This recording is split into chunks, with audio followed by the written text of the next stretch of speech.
जय हिंद आप सभी लोगों को।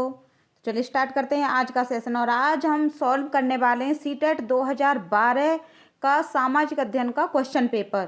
तो देखिए फर्स्ट क्वेश्चन है हमारा, परमाणु ऊर्जा संयंत्रों में बिजली डॉट डॉट की प्रक्रिया द्वारा उत्पादित की जाती है। यानी किस प्रक्रिया के द्वारा जो बिजली का उत्पादन होता है वो कौन सी प्रक्रिया द्वारा होता है? नाभिकीय संगठन, परमाणुवीय कंपन, नाभिकीय संलयन या फिर नाभिकीय विखंडन। तो देखिए जो बिजली की जो उत्पादन होता है बिजली का वो नाभिकीय विखंडन प्रक्रिया के द्वारा होता है। नेक्स्ट क्वेश्चन है कि ब्लैक फुट इंडियन है, यानी ब्लैक फुट इंडियन किसे कहते हैं?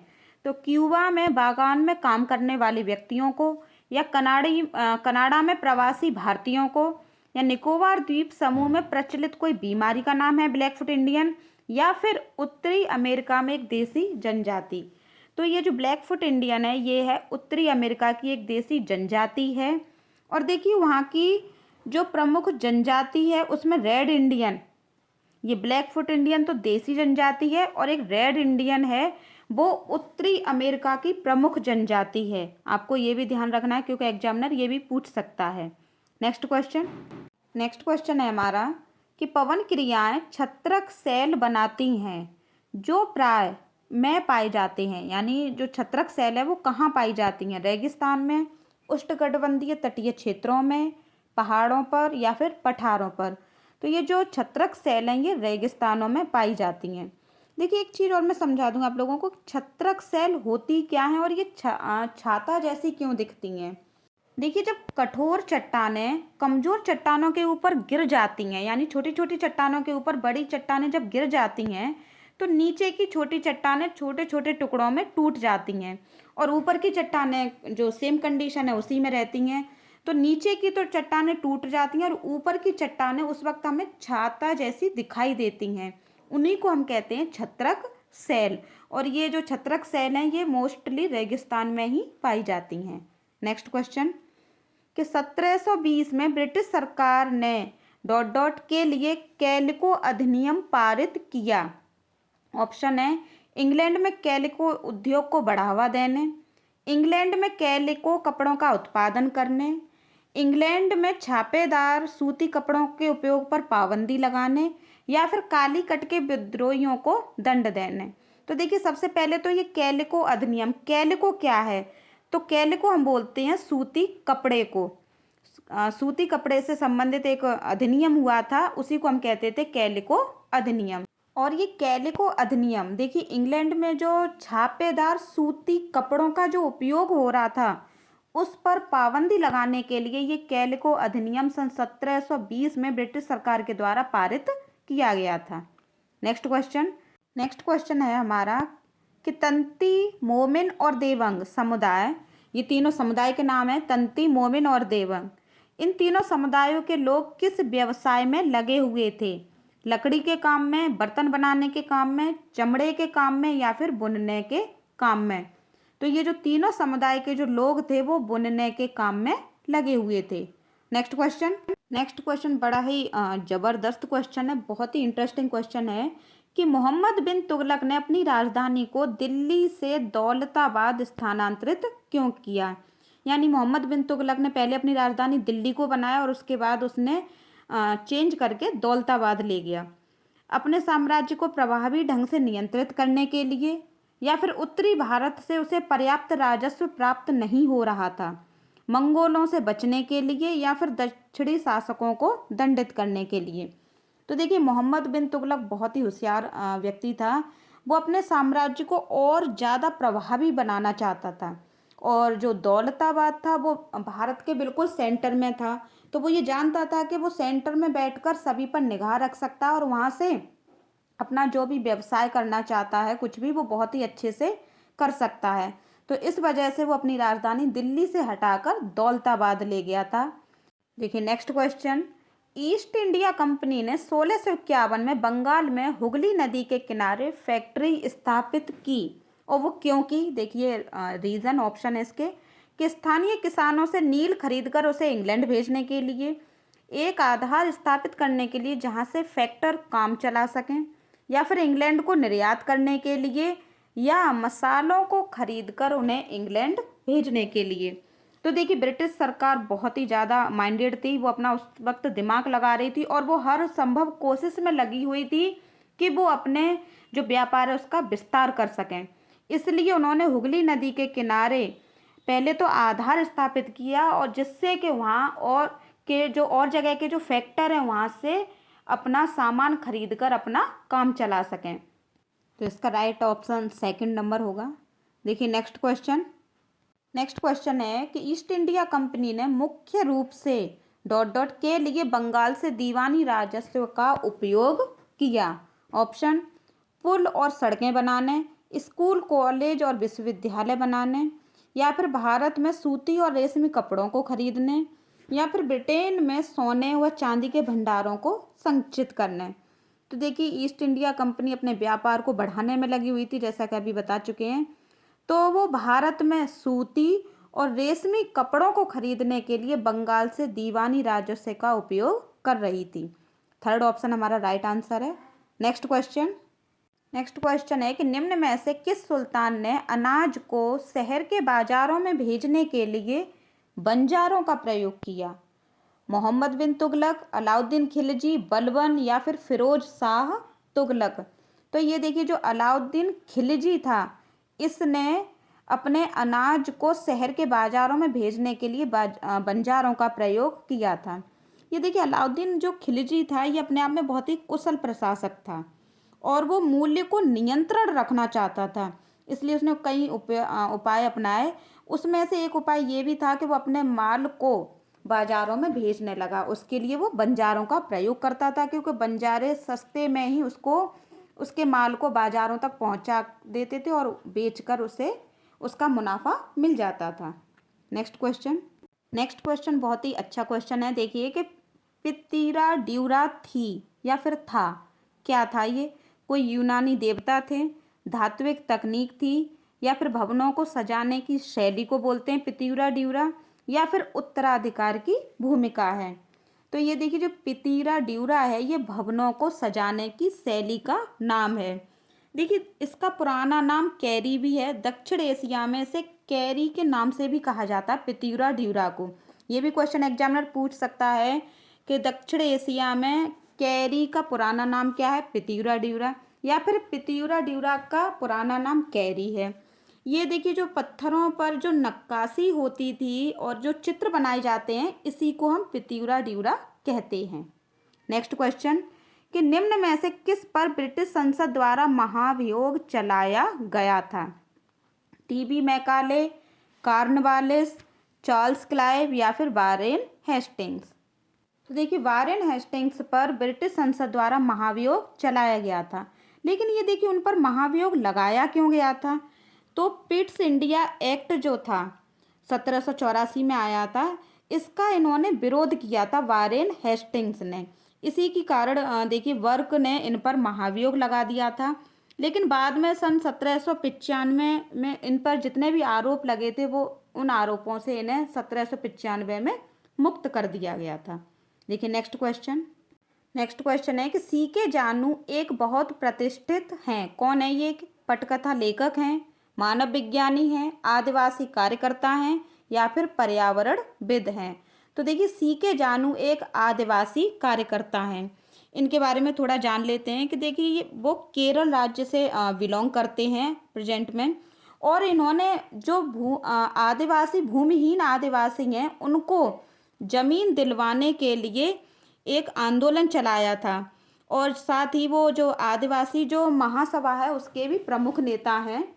तो सी के जानू एक बहुत ही प्रतिष्ठित आदिवासी कार्यकर्ता हैं और वहाँ के आदिवासियों को जमीन दिलवाने के लिए बहुत कुछ कर रहे हैं अभी प्रेजेंट में। नेक्स्ट क्वेश्चन है कि बिदरी क्या है? बिदर में उत्पादित सूती कपड़ों का एक प्रकार है बिदरी, या फिर बिदर में उत्पादित तांबे के बर्तनों का एक प्रकार है, या बिदर में उत्पादित रेशमी कपड़े का एक प्रकार है, या फिर बिदर के दस्तकारों द्वारा तांबे और जो चांदी में किया गया जड़ाऊ काम है। तो देखिए इसका राइट ऑप्शन फोर्थ होगा। जो बिदर के जो लोग थे उनको हम बिदरी बोलते थे, जो तांबे और चांदी पर बहुत ही आकर्षक दस्तकारी करते थे, इन्हीं को हम कहते थे बिदरी। नेक्स्ट क्वेश्चन बहुत ही शानदार क्वेश्चन है कि ब्रिटिश सरकार द्वारा सन 1857 में निम्नलिखित में से कौन से 3 विश्वविद्यालय स्थापित किए गए थे? कलकत्ता, बम्बई तथा पंजाब, या फिर कलकत्ता, बम्बई तथा दिल्ली, या फिर कलकत्ता, मद्रास तथा बम्बई, या फिर कलकत्ता, मद्रास तथा बनारस। तो देखिए इसका राइट आंसर है थर्ड। सन 1857 में देखिए कलकत्ता, मद्रास तथा बम्बई ये 3 विश्वविद्यालय स्थापित किए गए थे। देखिए जान लेते हैं कि ये स्थापित किसके द्वारा किए गए थे। तो देखिए जो लॉर्ड कैनिंग था इसका शासनकाल रहा था लगभग 1856 से 1862 तक, और ये भारत का अंतिम गवर्नर जनरल था और प्रथम वायसराय माना जाता है। इसी ने सन 1857 में इन तीनों विश्वविद्यालय की स्थापना की थी। कौन कौन से हैं? कलकत्ता, मद्रास तथा बम्बई। देखिए नेक्स्ट क्वेश्चन है कि निम्नलिखित में से ग्रहों का कौन सा संयोजन गैसीय ग्रह कहलाता है? बृहस्पति, शनि, यूरेनस या नेपच्यून। नेक्स्ट बृहस्पति, मंगल, पृथ्वी या नेपच्यून, या फिर शुक्र, बृहस्पति, मंगल, शनि, या मंगल, शुक्र, शनि, यूरेनस। तो देखिए बृहस्पति, शनि, यूरेनस और नेपच्यून ये 4 जो ग्रह हैं इन्हीं का मेल जोल जो है, इन्हीं का संयोजन गैसीय ग्रह कहलाता है। नेक्स्ट क्वेश्चन है कि लोकसभा के प्रत्येक सत्र का प्रथम घंटा से शुरू होता है सार्वजनिक काल, विशेषाधिकार काल, शून्यकाल या फिर प्रश्नकाल। तो देखिए लोकसभा का जो प्रत्येक सत्र का प्रथम घंटा है ये हमारे प्रश्नकाल से शुरू होता है। इस पहले घंटे में क्वेश्चनिंग ही होती है, यानी प्रश्न किए जाते हैं। तो देखिए जो हमारा लोकसभा होता है ये संसद का निम्न सदन माना जाता है और राज्यसभा उच्च सदन। नेक्स्ट क्वेश्चन है कि अब मीडिया को ... के साथ निकटीय संबंधों के कारण स्वतंत्र नहीं माना जाता है। गैर सरकारी संस्थाओं, नागरिक समाज, सरकारी एजेंसियों या फिर व्यापारिक घरानों। तो देखिए मीडिया का व्यापारिक घरानों के साथ निकटीय संबंधों के कारण उसे स्वतंत्र नहीं माना जाता है। देखिए हम सभी जानते हैं कि देश के विकास के लिए मीडिया का जो रोल होता है वो बहुत ही इम्पोर्टेंट होता है, लेकिन आज हम सभी जानते हैं कि मीडिया इसका कितना दुरुपयोग करती है और कितना सदुपयोग करती है। पहले मीडिया का रोल बहुत अच्छा होता था, इसलिए इसे सरकार का चौथा स्तंभ भी माना जाता था, लेकिन मीडिया ने इसका बहुत ज़्यादा दुरुपयोग किया और इसका जो रिलेशन था कुछ इस तरीके के घरानों से हो गया जिसके कारण ये उनसे पैसा लेकर जो बुलवाया जाता था वो बोल देते थे, और आज भी ऐसा बहुत हो रहा है। इसी के कारण सरकार ने इससे कुछ स्वतंत्रताएं छीन रखी हैं।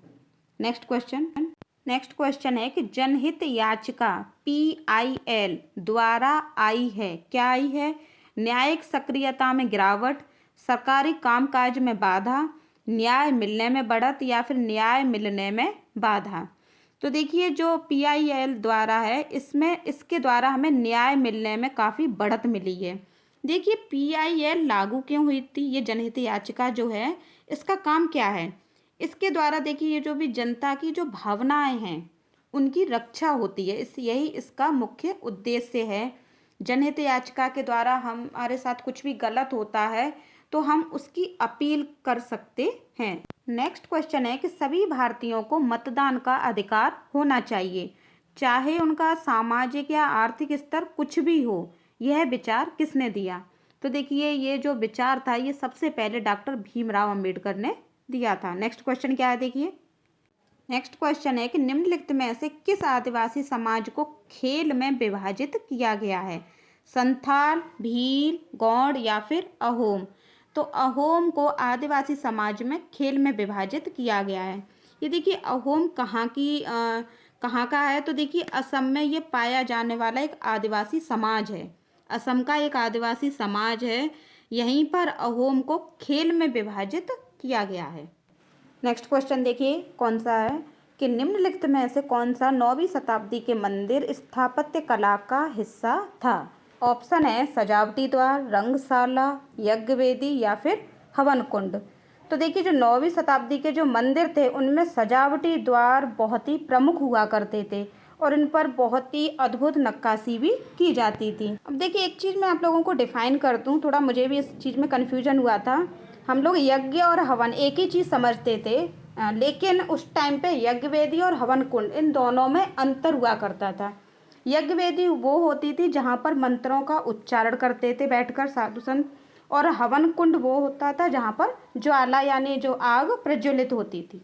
नेक्स्ट क्वेश्चन कि निम्नलिखित में से कौन सा राज्यों का संयोजन त्रिविभाजन संघर्ष में शामिल थे? ऑप्शन है राष्ट्रकूट, पाल, गुर्जर प्रतिहार, सेकंड है पाल, चोल, गुर्जर प्रतिहार, या फिर चोल, राष्ट्रकूट या पाल, या फिर पाल, पल्लव या राष्ट्रकूट।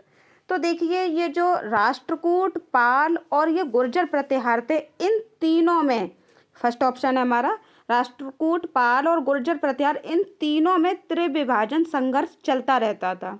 इसका कारण ये था कि देखिए कन्नौज के राजा हर्ष की जब मृत्यु हो गई तो ये तीनों के पास सैन्य शक्ति और आर्थिक क्षमता भी बहुत ज़्यादा थी, यानी रुपए पैसे की कमी नहीं थी और सैनिक भी बहुत थे।